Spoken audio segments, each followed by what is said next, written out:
ancien Premier ministre qui nous a rejoint sur le plateau de BFM TV. Séisme, choc, on est à court d'adjectifs ce matin pour qualifier cette victoire de Donald Trump. Vous l'imaginiez, vous, au départ ? Et en même temps, vous dites séisme, mais en même temps, oui, c'était concevable, c'était prévisible. Il y a là un monde qui vient et que l'on voit venir depuis maintenant plusieurs années et sans prêter suffisamment attention aux symptômes qui se sont multipliés. C'est très intéressant de voir le président de la République, l'embarras qui est le sien, dans un exercice très difficile, où il veut faire preuve et un peu artificiel. Où il veut faire preuve de responsabilité. Mais où manifestement il ne comprend pas ce qui se passe aux États-Unis, ce qui peut laisser penser qu'il ne comprend pas très bien ce qui se passe aussi en Europe. Il y a une montée des populismes, il y a une humiliation, il y a un peuple blessé. C'est vrai aux États-Unis, dans toute une partie des États-Unis, en particulier de ce qu'on appelle la ceinture de la rouille, il y a une Amérique qui se sent déclassée.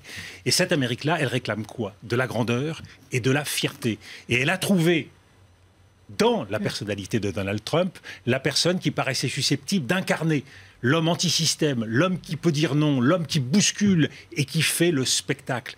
Ne négligeons pas la complexité du personnage qu'il a créé. Il y a à la fois un côté empereur fou, il y a en même temps le showman incroyable, cet homme qui est capable de jouer avec le système médiatique et de se moquer de ce système médiatique, mais en même temps, il y a un gagnant.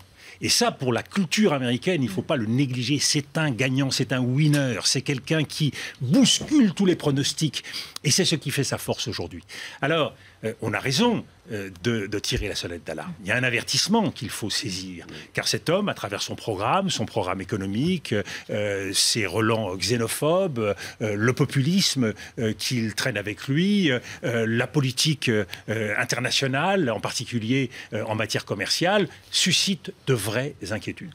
Mais en même temps, il faut aussi entendre le discours qu'il a prononcé au moment de l'annonce des résultats. Il tend la main à son adversaire, il valorise l'Hillary Clinton qui a perdu et il parle de rassemblement qui, effectivement, doit être le mot d'ordre aujourd'hui aux États-Unis. Et nous, Européens, nous, Français surtout, nous devons comprendre que nous nous sommes égarés depuis des années. La diplomatie française n'a rien compris à ce qui s'est passé aux États-Unis, n'a rien prévu de ce qui s'est passé aux États-Unis, comme elle ne comprend pas ce qui se passe en Europe. Tout simplement parce que la France et l'Europe n'ont pas véritablement renoué avec leur vocation. La vocation de la France, c'est d'être un pays de médiation, c'est d'être un pays de trait d'union, c'est un pays de dialogue. Or, nous avons mené une politique et une diplomatie qui exclut, qui, extrêmement dure, humilie.